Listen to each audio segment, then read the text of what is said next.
டிப்ரெஷனா இருக்கு, அதா இருக்கு, இதா இருக்குன்னு. ஒரு 2 நிமிஷம் கண்ணை மூடி பகவானை சிந்தித்தா எவ்வளவு ஆனந்தம் இருக்கு.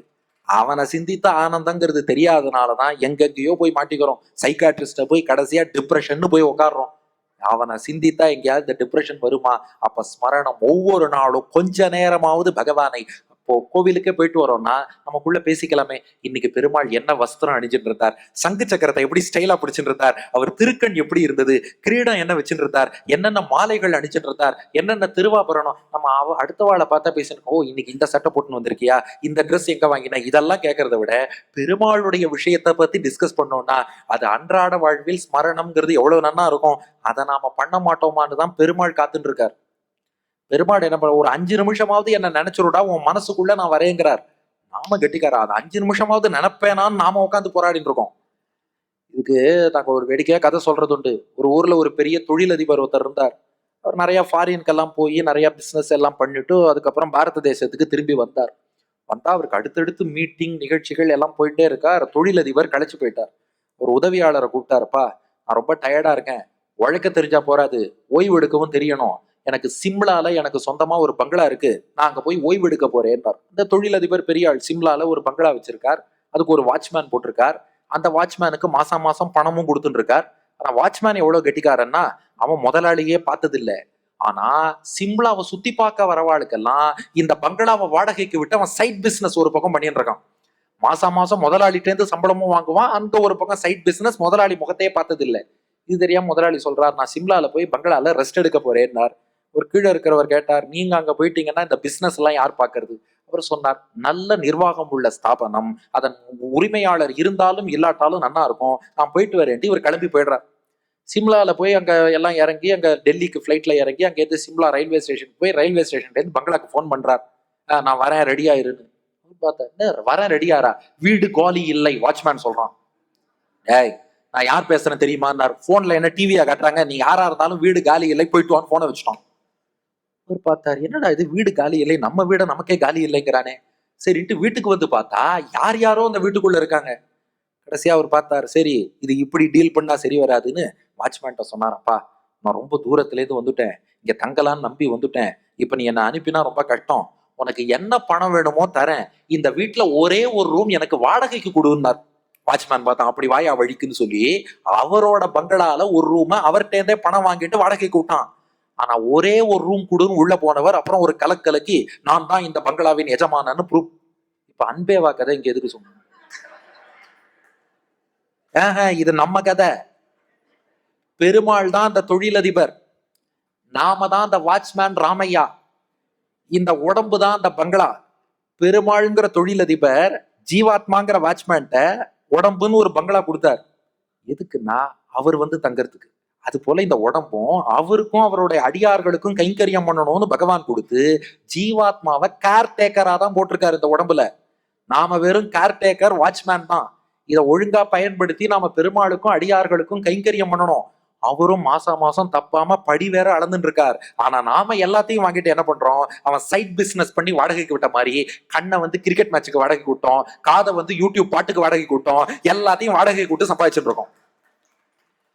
பெருமாள் வந்து சொல்லி பார்த்தாலும் அதெல்லாம் கிடையாது, நான் இப்படித்தான் இருப்பேங்கிறோம். கடைசியா பெருமாள் பார்த்தார், சரிடா நீ உனக்கு சொந்தமானவனே வச்சுக்கோ, நான் ரொம்ப தூரம் உன்னை நோக்கி ஓடி வந்துட்டேன், உன் மனசுங்கிற அந்த ரூமை மட்டும் கொஞ்சோண்டு எனக்கு இடம் தெரியா, விஷ்ணு ஸ்மரணம் டெய்லி ஒரு 5 நிமிஷம் என்ன நினைச்சுக்கிறியா, கொஞ்சோண்டு இடம் தெரியான்னு சொல்லி உள்ள வரார். கொஞ்சோண்டு இடம் கேட்டு உள்ள வர பெருமாள் ஒரு கலக்கு கலக்கி, நான் தாண்டா உனக்கே தலைவன், இந்த வீடுக்கே நான் தாண்டா பாசு, உனக்கும் நான் தாண்டா பாசுன்னு சொல்லி கொஞ்சமா உள்ள வந்துதான் பகவான் ப்ரூவ் பண்றார். ஆனா அந்த கொஞ்சமா உள்ள வரத்துக்காவது நாம இடம் கொடுக்கணும் இல்லையா, அதுதான் விஷ்ணு ஸ்மரணம். அப்படி நாம இடம் கொடுத்துட்டா நம் மொத்தத்தையும் பகவான் அன்பே வா என்று கூப்பிட்டு நமக்கு பகவான் அனுகிரகம் பண்ணிடுவான். அதான் உள்ள விஷயம். பெருமாள் நம்மளை தேடி தேடித்தான் வரார். வாப்பா, உள்ளம் என்றொரு கோயிலிலே தெய்வம் வேண்டும் அன்பே வா, கண்கள் என்றொரு சோலையிலே தென்றல் வேண்டும் அன்பே வா, எல்லாம் சொல்லி பாக்குறார். நம்மளை தேடி வரார். வான்பறவை தன் சிறகை எனக்கு தந்தால், பூங்காற்றே உன் உதவியும் எனக்கு இருந்தால், வானத்திலே பறந்து சென்றே போனவனை அழைத்து வந்து பக்தியை வாழ வைப்பேன், அழுத முகம் சிரித்திருக்க ஆசைக்கு உயிர் கொடுப்பேன்கிறார். ஆனா நம்மால் அதை புரிஞ்சுக்கல. நீ இருந்தால் என் மாளிகை விளக்கெரியும், நிழல் கொடுத்தால் என் நினைவுகள் விழித்து கொள்ளும். ஆனா நமக்கோ பார்வையிலே பாதையிலே புரியவில்லை, பகல் இரவு தெரியவில்லை, பாதையும் புரியவில்லை, 1000 தான் வாழ்வில் வரும், நிம்மதி வருவதில்லை, நாம கஷ்டப்பட்டு இருக்கோம். அப்ப இதை நாம பண்ற பாடு. அப்போ கொஞ்சோண்டு இடம் விஷ்ணோஸ்மரணம்னு ஒரு சின்ன ரூம் உள்ளத்திலே நாம பகவானுக்கு கொடுத்து விட்டால் அந்த சின்ன ரூம்குள்ள வர பகவான் மொத்தமாக உள்ளத்தை ஆக்கிரமித்து உள்ளே நிறைந்து விடுவான். அதனால ஒவ்வொரு நாளும் கொஞ்ச நேரம் பகவானை இப்படி ஸ்மரித்தோம் என்றால் அவன் உள்ளத்திலே இன்னைக்கு 5 நிமிஷம் நினைக்கிறது நாளைக்கு 10 நிமிஷம், நாளை 15 நிமிஷம் போயிட்டே இருக்கும். அவன் நிச்சயமாக ஆக்கிரமிப்பான். இது 3வது வழி. அப்போ காதால கேட்கிறோம், வாயால பாடுறோம், அடுத்து ஸ்மரணம்னு மனசால நினைக்கிறோம். இதுக்கு அடுத்தது பாத சேவனம். இதெல்லாம் பண்ண முடியலன்னா ரொம்ப எளிமையான வழி. பெருமாளுடைய பாதம் திருவடி ஸ்தானத்தில் இருக்கக்கூடிய அடியார்கள் இருக்காளே, பாத சேவனம். அடியார்களுக்கு கைங்கரியம் பண்ணா ரொம்ப ரொம்ப விசேஷம். அதாவது நம்ம பெருமாளை குறித்து பக்தி செஞ்சோம்னா நமக்கு பெருமாளை பிடிக்கும். ஆனா பக்தர்களுக்கு கைங்கரியம் பண்ணா பெருமாளுக்கு நம்மளை பிடிக்கும். பக்தர்கள் பகவானை விரும்புவார்கள். பகவான் யாரை விரும்புவான்னா தன் பக்தனுக்கு பக்தனாக யார் இருக்காரோ அவரை தான் விரும்புவான். அதனாலதான் ராமனுக்கு 2 தம்பி, பரதன் லக்ஷ்மணன் 2 பேரும் ராமனுக்கு விழுந்து விழுந்து கைங்கரியம் பண்ணா. ஆனா 3வதா சத்ருகனன்னு ஒரு தம்பி இருந்தான். அவன் பரதனுக்கு கைங்கரியம் பண்ணான். ராமனுக்கு யாரை பிடிக்கும்னா பரதன் லக்ஷ்மணனை விட சத்ருகனனை தான் பிடிக்கும். ஏன்னா அவன் ராம பக்தனான பரதனுக்கு கைங்கரியம் பண்ணான். அது போல ஆழ்வார்கள் எத்தனை பேர் இருந்தாலும் பெருமாளுக்கு மதுரகவி ஆழ்வாரை தான் பிடிக்கும். மற்ற ஆழ்வார்களுக்கெல்லாம் பெருமாளை பிடிக்கும். ஆனா நம்மாழ்வாரே கத்தின்னு இருந்தவர் மதுரகவி ஆழ்வார். பெருமாளுக்கு பக்தர் நம்மாழ்வார், நம்மாழ்வாருக்கு பக்தர் மதுரகவி ஆழ்வார். அதனால பெருமாளுக்கு மதுரகவி ஆழ்வாரை தான் பிடிக்குமா.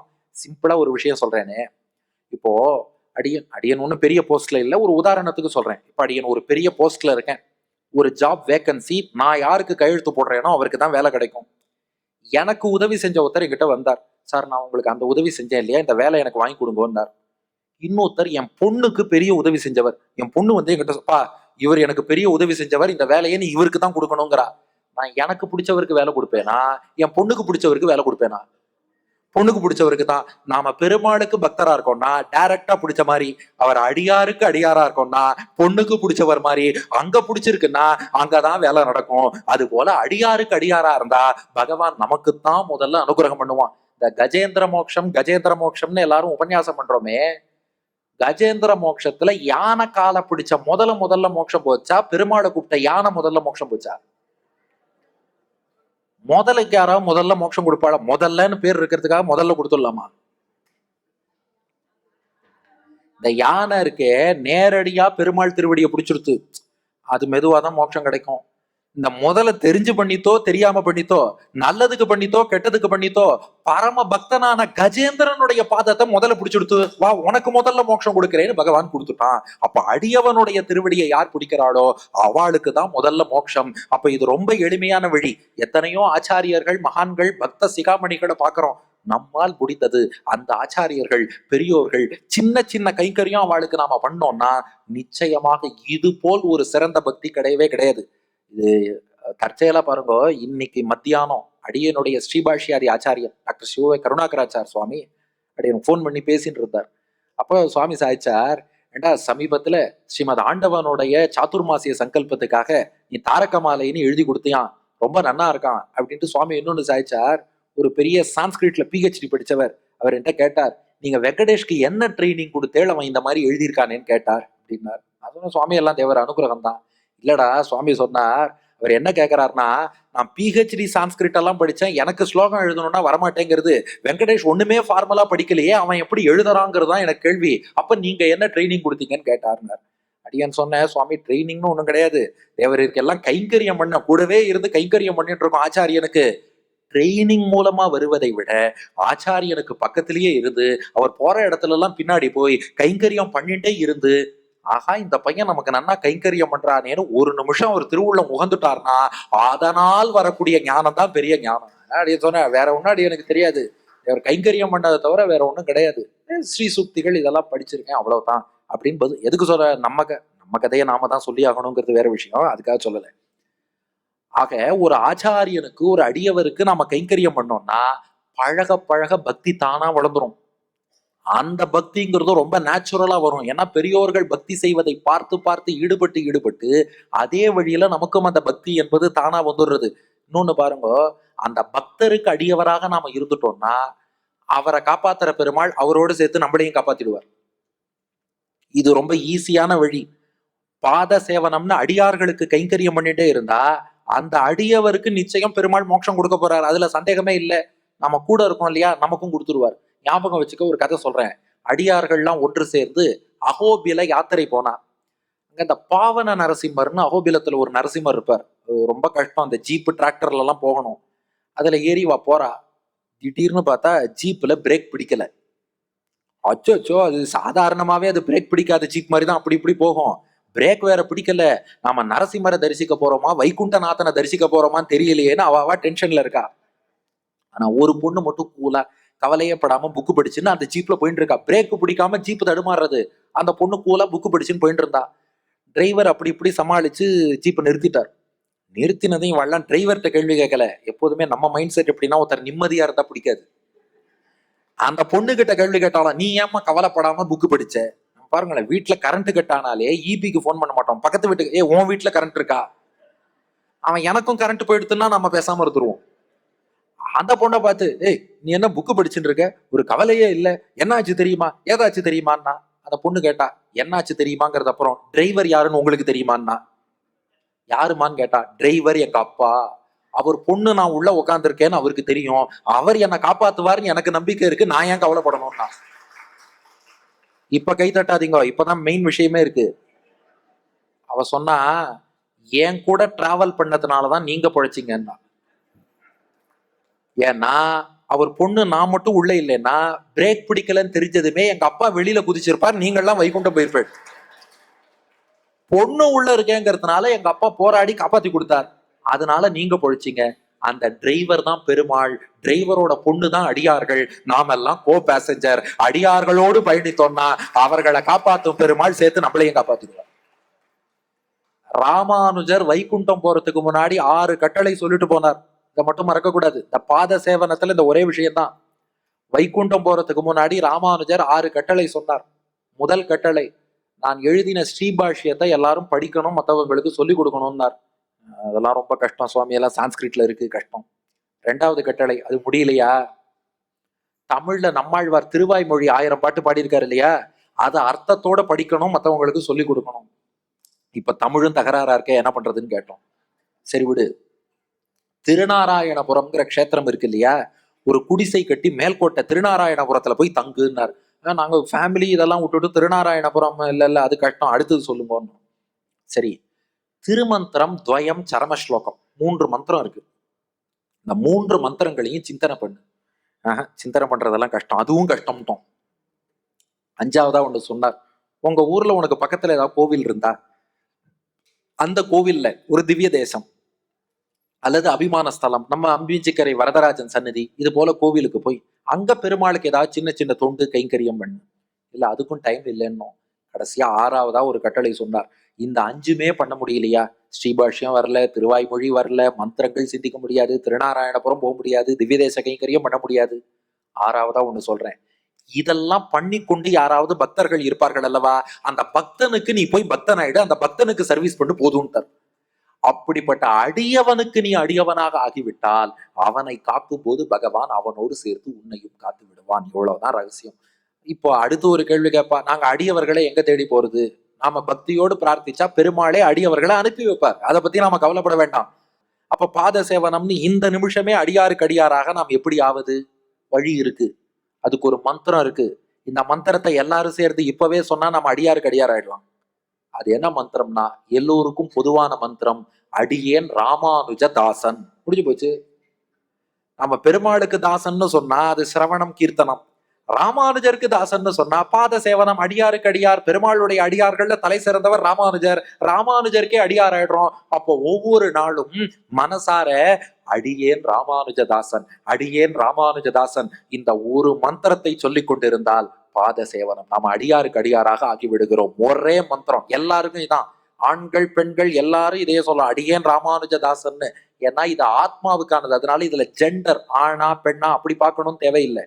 அந்த வார்த்தை தாசகாங்கிறது சான்ஸ்கிரிட்ல ஆண்பால், அதனால அடியேன் ராமானுஜ தாசன் என்றே நேரடியாக சொல்லலாம். சொல்லிட்டா அடியாருக்கு அடியாராக ஆகிவிடுகிறோம்.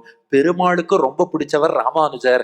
அந்த ராமானுஜருக்கு பிடிச்சவரா நாம் ஆயிட்டோம்னா A equal to B, B equal to C, A equal to சின்னு பெருமாள் அனுகிரகம் பண்ணுவார். இதுதான் பாத சேவனம் ஆச்சா. அடுத்து 5வது அர்ச்சனம், தூமலர் தூவி தொழுவது. இந்த கைங்கரியம், அதாவது பெருமாளுக்கு புஷ்பம் மலர் சமர்ப்பிப்பது இருக்கே, இது ஒரு பெரிய கைங்கரியம். இத வராக பெருமாளே விதித்திருக்கிறார். வராக புராணம் என்ற புராணம். பிரளய கடல்ல பூமி தேவி மூழ்கி இருந்த போது பெருமாள் பன்றி வடிவில் வராகனாக தோன்றி பூமாதேவியை மீட்கிறார்.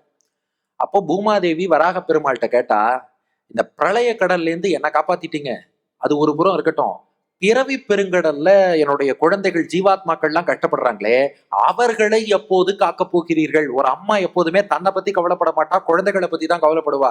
அது போல பூமாதேவி சொல்றா, பிரளய கடல்ல இருந்து என்ன காப்பாத்திட்டீங்க, பிறவி பெருங்கடல்ல அவ குழந்தைகள் யாரு, நாம தான்.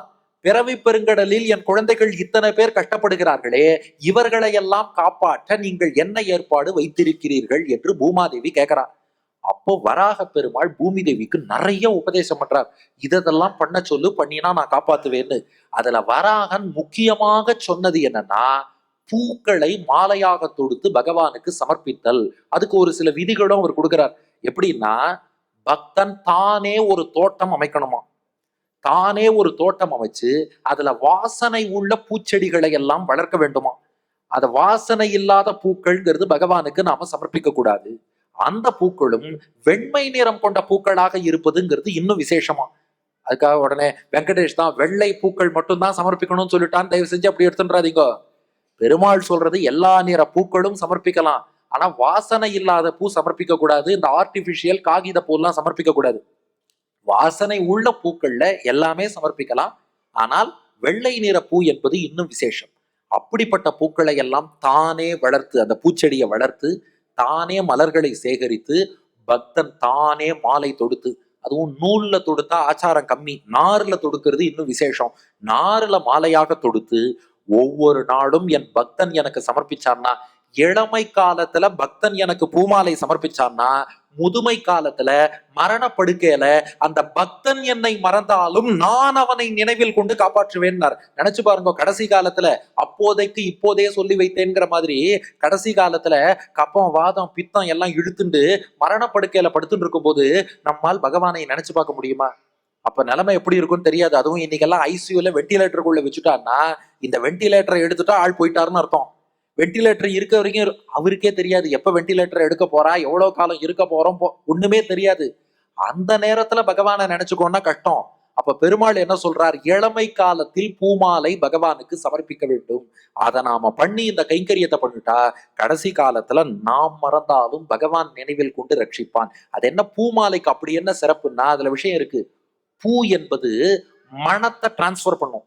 மாலை கழுத்துல போட்டு இருக்கோம்னு வச்சுக்கோங்களேன், கழட்டி வச்சாலும் அந்த நறு மனம், அந்த வாசனை இருக்கும் இல்லையா, பூ மனத்தை மட்டும் டிரான்ஸ்பர் பண்ணாதான் மனத்தையும் டிரான்ஸ்பர் பண்ணும், மனசையும் அங்க கொண்டு போய் சேர்க்குமா.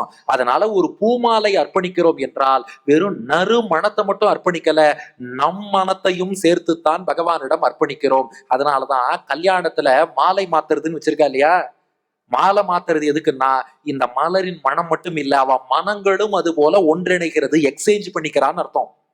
அது போல மாலை பெருமாளுக்கு சமர்ப்பிக்கிறோம்னா நம் உள்ளத்தை பகவானுக்கு என்று அர்ப்பணிக்கிறோம்னு அர்த்தம். அதனால இது எல்லோரும் பண்ணக்கூடிய ரொம்ப எளிமையான கைங்கரியம். ராமானுஜர் வாழ்வில் நடந்த ஒரு சம்பவம். ஸ்ரீரங்கத்துல ராமானுஜர் தம்முடைய சீடர்களுக்கு நம்மாழ்வாரின் திருவாய்மொழி பாசுரங்களை விளக்கி வருகிறார். திருவாய்மொழியில சிந்து பூ மகிழும் திருவேங்கடத்து அந்தமில் புகழ் காரெழில் அண்ணலேன்னு பாசுரம் வருது. ராமானுஜர் விளக்கினார, நம்மாழ்வார் பாடியிருக்கார், சிந்து பூ மகிழும் திருவேங்கடம், திருவேங்கடத்துல பூக்கள் சிந்திக்கொண்டே இருக்கும்னு பாடினார். இத ராமானுஜர் விளக்கினவாறே திருவேங்கடமுடையான் ராமானுஜருக்கு காட்சி கொடுத்து சொன்னாராம், சிந்து பூ மகிழும்னு பாட்டு தான் இருக்கு, பூ சிந்தலியேன்னாராம். பூ சிந்தலியேன்னாராம். பூ சிந்தறதுன்னா என்ன? பூக்களே யாரும் பெருமாளுக்கு சமர்ப்பிக்கலையா திருமலையில. இன்னைக்கு தான் திருவேங்கடமுடையானுக்கு நிறைய கூட்டம். ஆனா அந்த நாள்ல எப்படின்னா, திருமலைங்கிறது காடு மலை நிறைந்த பகுதி. அதனால நிறைய காட்டு மிருகங்கள் இருக்கும், அது இருக்கும், பாம்பு இருக்கும். பயந்துட்டு திருமலைக்கு யாரும் போமாட்டா. அதனால பெருமாளுக்கு யாரும் புஷ்பமே சமர்ப்பிக்கலையாம். திருவேங்கடமுடையான் ராமானுஜர்கிட்ட கேட்டாராம், சிந்து பூ மகிழும்னு பாட்டு இருக்குன்னு நீங்கள் விளக்கி கொண்டிருக்கிறீர்கள், ஆனா எனக்கு பூ சிந்தலியேன்னாராம். அப்ப ராமானுஜர் தம் கோஷ்டியிலிருந்து அனந்தாழ்வான் என்ற சிஷ்யரை தேர்ந்தெடுத்து, நீ போய் திருவேங்கடமலையில தோட்டம் அமைத்து பெருமாளுக்கு கைங்கரியம் பண்ணுன்னார். அனந்தாழ்வான் புறப்பட்டு திருமலைக்கு போனார். ராமானுஜன் என்றே ஒரு தோட்டத்தை ஏற்படுத்தினார். ராமானுஜ புத்தேரி என்று ஒரு ஏரியை அமைத்தார். அதுக்கப்புறம் பூச்செடிகளை எல்லாம் வளர்த்து இன்னைக்கும் அனந்தாழ்வான் தோட்டம்னு திருமலையில இருக்கு. மேற்கு பக்கம் திருமலையில நீங்கள் மேற்கு பக்கம் நீங்க போனீங்கன்னா அந்த அனந்தாழ்வான் தோட்டம்ங்கிறது நன்றாகவே சேவிக்கலாம். அந்த தோட்டத்திலிருந்து புஷ்பங்கள் இன்னைக்கும் நாம் பூர்ப்பதை காண்கிறோம். இப்படி திருமலை அப்பனே ராமானுஜர்கிட்ட கேட்டு வாங்கி கொண்ட கைங்கரியம் என்னன்னா, இந்த புஷ்ப கைங்கரியம், பூ தொடுத்து எனக்கு மாலையாக சமர்ப்பிக்கணும்னு ராமானுஜர் அனந்தாழ்வானை அனுப்பினார். எல்லாத்த விட பெரிய ஹைலைட் என்னன்னா, ஆண்டாள் நாச்சியார் சூடி கொடுத்த சுடர் கொடிங்கிறோம். ஆண்டாளுக்கு மட்டும் என்ன விசேஷம்னா, அவள் சூடி களைந்த மாலைய பெருமாளே வாங்கி சூடி கொண்டார். இது யாருக்கு கிடைக்கும்? அப்போ ஆண்டாளுடைய பக்திக்கு பெருமாள் என்ன பண்ணிட்டார், பெரியாழ்வார் தினந்தோறும் பெருமாளுக்காக மாலை தொடுத்து வைப்பார். ஆனா பெரியாழ்வாருக்கே தெரியாம ஆண்டாள் நாச்சியார் அவருடைய திருக்குமாரத்தை ஆண்டாள் என்ன பண்ணுவான்னா, அந்த மாலையை எடுத்து கழுத்துல போட்டுட்டு கண்ணாடியில பெருமாளுக்கு நான் ஏற்ற ஜோடியாக இருக்கிறேனா என்று அழகு பார்த்துட்டு அந்த மாலையை அப்படியே வச்சுடுவா. இது தெரியாம பெரியாழ்வார் என்ன பண்றார், ஆண்டாள் சூடிய மாலையை பெருமாளுக்கு தினந்தோறும் சமர்ப்பித்துக் கொண்டே இருந்தார். காலம் ஓடிண்டே இருக்கு. ஆனால் ஒரு நாள் பெரியாழ்வார் கவனிச்சுடுறாரு, ஆண்டாள் பெருமாள் மாலையை போட்டுக்கிறத பார்த்துட்டார். ஆண்டாள்கிட்ட சொன்னாராம், என்னமா அபச்சாரம், உடுத்து களைந்தனின் பீதகவாடை உடுத்து கலத்ததுண்டு தொடுத்த துழாய் மலர் சூடி களைந்தன சூடுமை தொண்டர்களோன்னு பெருமாள் சூடி களைந்ததைத்தான் நாம அணியணுமே ஒழிய, நீ என்னமா நீ அணிஞ்சிட்டு பெருமாளுக்கு ஐயோ இப்படி எல்லாம் பண்ணக்கூடாதுமா அப்படின்னு சொல்லிட்டு அந்த மாலையை தூக்கி போட்டுட்டு வேற ஒரு ஃப்ரெஷ்ஷான மாலையோடு பெருமாள்கிட்ட போனார் பெரியாழ்வார். பெருமாள் கேட்டாரா, என்னது இதுன்னார். பெரியாழ்வார் சொன்னார், மாலை. இந்த மாலையில வாசனை எல்லாம் எடுத்துன்னு போங்கன்னார். பெரியாழ்வார் சொன்னார், இல்ல பகவானே, என் பொண்ணு கோதை கொஞ்சம் அபச்சாரப்பட்டுட்டா, அவ கழுத்துல மாலையை போட்டுட்டா, அது வேண்டாம்னு சொல்லிட்டு தான் தூக்கி போட்டு இது நல்ல ஃப்ரெஷ்ஷான மாலை தான் ஏத்துக்கலாம். பெருமாள் சொன்னார், உங்க பொண்ணு கோதை சூடி களைந்த மாலை தான் எனக்கு வேண்டும். அவள் கூந்தல்ல தான் நறுமணம் இருக்கு, அதுலதான் பக்திங்கிற நறுமணம் இருக்கு. அந்த பக்தி என்ற நறுமணம் கலவாத இந்த மாலை எனக்கு வேண்டாம். உன் மகள் அவள் பக்தியால் என்னை ஆண்டாள்னார். அதனால அவளுக்கு ஆண்டாள்னு திருநாமம்.